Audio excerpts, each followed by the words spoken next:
If you are on SNAP benefits or applying for SNAP benefits, this will impact you. Starting December 1st, there are new work requirements because of the One Big Beautiful Bill Act, or H.R. 1, that was signed into law by President Trump. Adults ages 18 to 64 will now need to provide proof of work before receiving benefits. That includes adults that are able-bodied with children over the age of 14 or older. There are some exceptions if you are disabled or you have children under the age of 14, and some Native Americans. All counties have already implemented this work requirement, except some counties and cities, including the ones that are listed here. These are not required. So the time-limited food assistance requirement includes working 80 hours per month, an average of 20 hours per week, or if you receive average monthly earnings of at least 20 hours per week multiplied by the federal minimum wage. Work also includes self-employment and volunteer work. If you are doing unpaid volunteer work for a nonprofit organization, the number of hours that you volunteer have to equal the monthly amount of benefits divided by the state minimum wage. I did not come up with these requirements. I am just relaying them to you. Failure to do so is going to limit your eligibility to 3 months within a 36-month period. You may have or you will be receiving letters and text messages from MDHHS, Michigan Department of Health and Human Services. You can also go to the MDHHS website for up-to-date information. If you need help navigating this complex situation and you are my constituent, please reach out to my office. Otherwise, you can call the 800 number listed here. People who are currently not employed can still apply for hardship waivers or exemptions based on factors such as schooling, drug and alcohol treatment, or if you have a disability. In addition to these work requirements, the OBBBA H.R. 1 shifted a lot of the costs from the federal government to the state. That means that benefit amounts moving forward are going to be less because the state is going to have to take on a lot more of those costs. And it's also going to restrict a lot of eligibility for people who normally would have qualified before that law was signed. Let me know what you think. All right, everybody, welcome back. So I do want to talk to you about SNAP benefits and some new changes that are going into effect in December.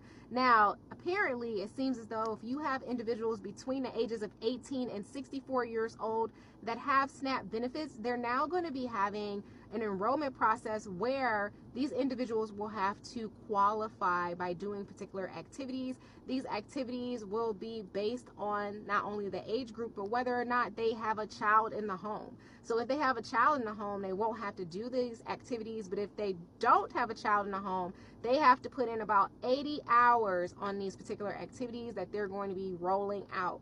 What it's going to be, we're going to find out as it comes out, but it's supposed to go into effect in December. A lot of individuals and experts are saying that more than likely it's going to be based on, are you looking for work? Are you searching for work? Very similar to previous conversations and requests. But now 80 hours worth of research and content in that regard, we'll see. But all I know as of this point is that there's going to be activities that they're going to have to verify and up to 80 hours worth. Big news for SNAP recipients. Starting December 1st, 2025, new federal rules will adjust work requirements. SNAP benefits will be impacted by new guidelines that include expanding work requirements to more adults aged 18-64, raising the age for the child care exemption to under 14, and removing some previous exemptions.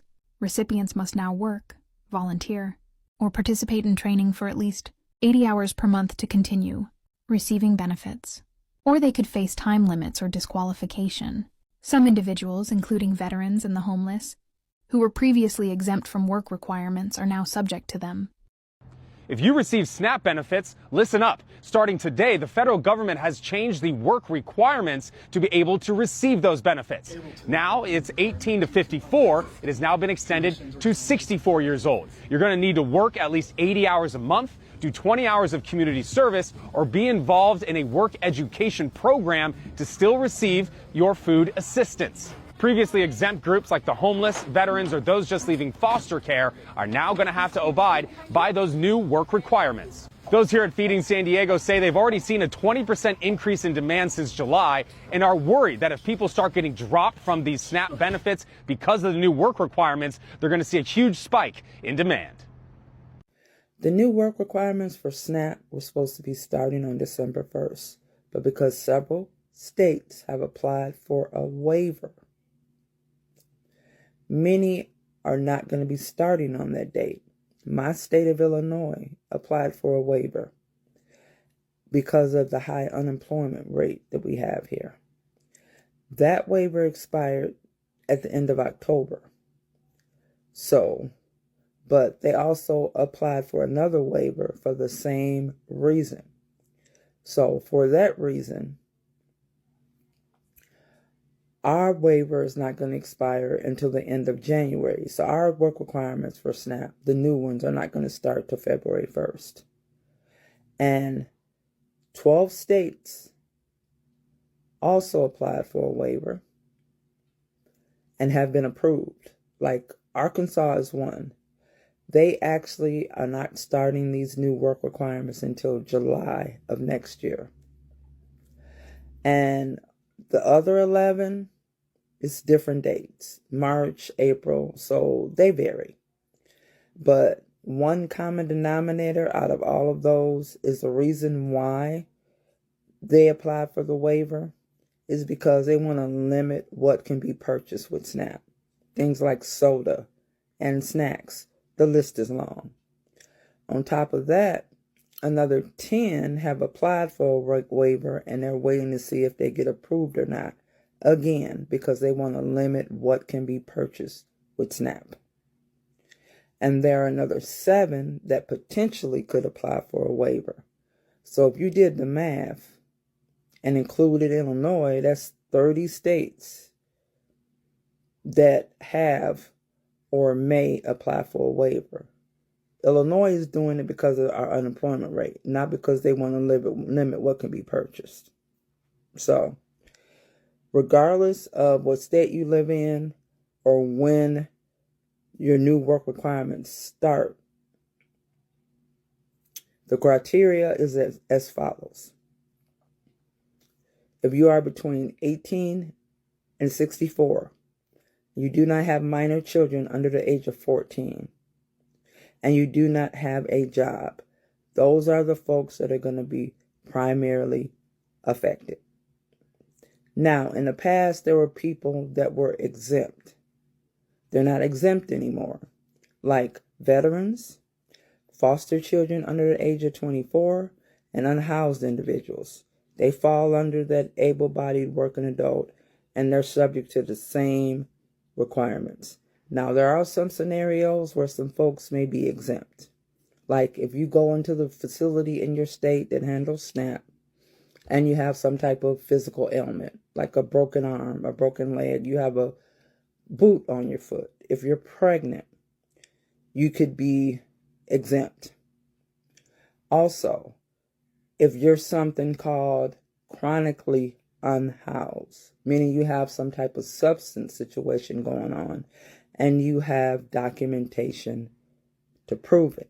Now, keep in mind, the One Big Beautiful Bill cut $186 billion from SNAP.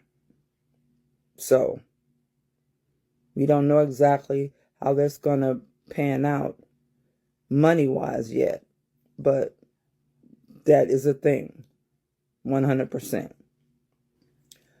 Also, whenever these new requirements start in your state, from that date, you have 3 months to get all your ducks in a row. If you do not, you will be removed from the program and you cannot reapply for 3 years. Now, if you fall under that able-bodied working adult header, you have to work at least 80 hours a month and have check stubs to prove it, or volunteer for 80 hours a month, or be in a training program for 80 hours a month. So that's the criteria. So I'm just letting y'all know what's going on or what's coming around the bend, because knowledge is power.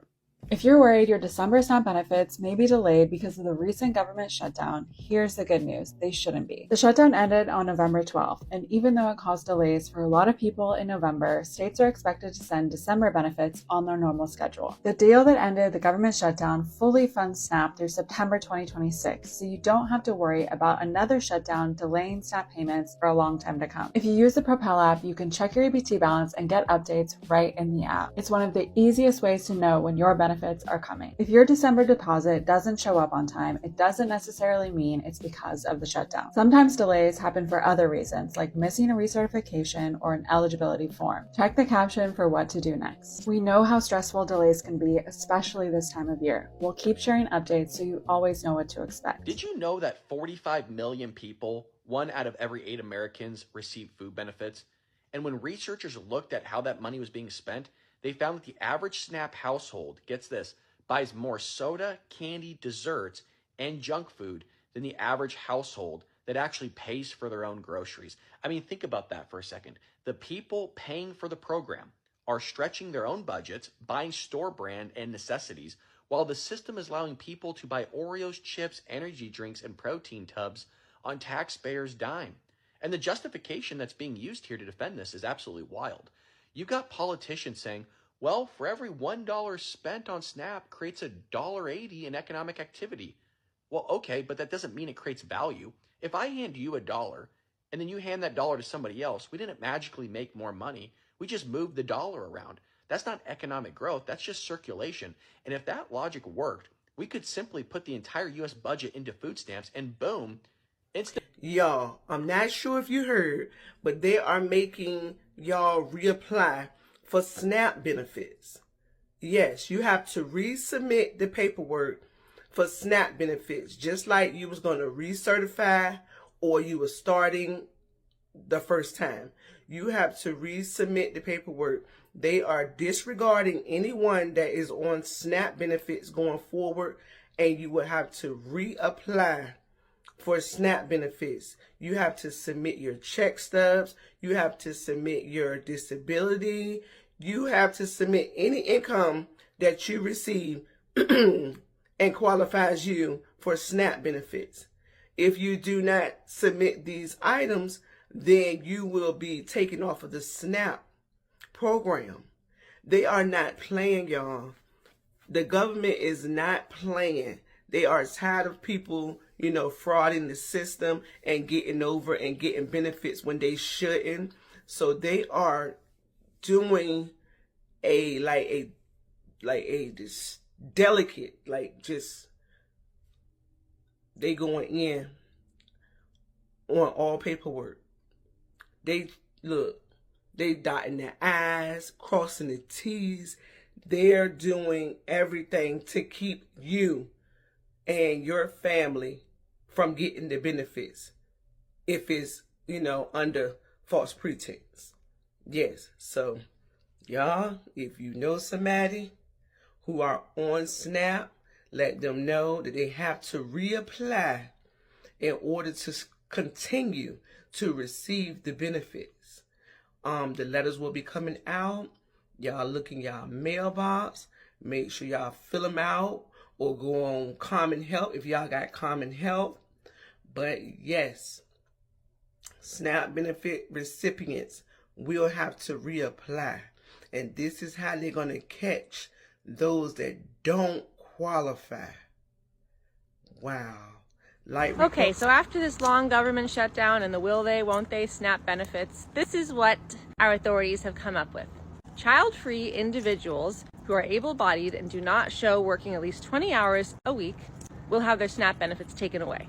This is also going to be happening to parents who are able-bodied and have children over the age of 14. I love how the government is obsessed with this able-bodied term, as if being able-bodied or not is the only thing that stops a person from working. A person could be caring for an elderly parent, or be in charge of a disabled sibling, or honestly be a felon and nobody will hire them. Or they might be dealing with terrible PTSD from being molested by the very politicians putting these laws into effect. That's the most likely one, let's be honest. But something that really bothers me about this bill is the way that child-free people are being targeted the most, because they have to show 20 hours of work a week to still get their benefits. And the reality is, if you work a shift job where shifts are competitive and hard to get, managers are always more likely to give the shifts to the people with kids because they're like, well, we need them. We have to support a family.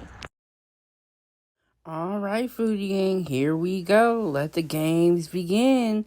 Like she said, they already played the will they, won't they with the SNAP benefits in November, and we're really kind of back at this point, or at the beginning of the point. So they are going to allegedly put the SNAP requirements into effect this month. There are some states that have applied for a waiver to be able to push off the start date of these requirements. So at this point, it's looking like a hot mess that's getting ready to happen. And, keep your eye on your mailbox if you get any emails. And we're just going to see how all this goes.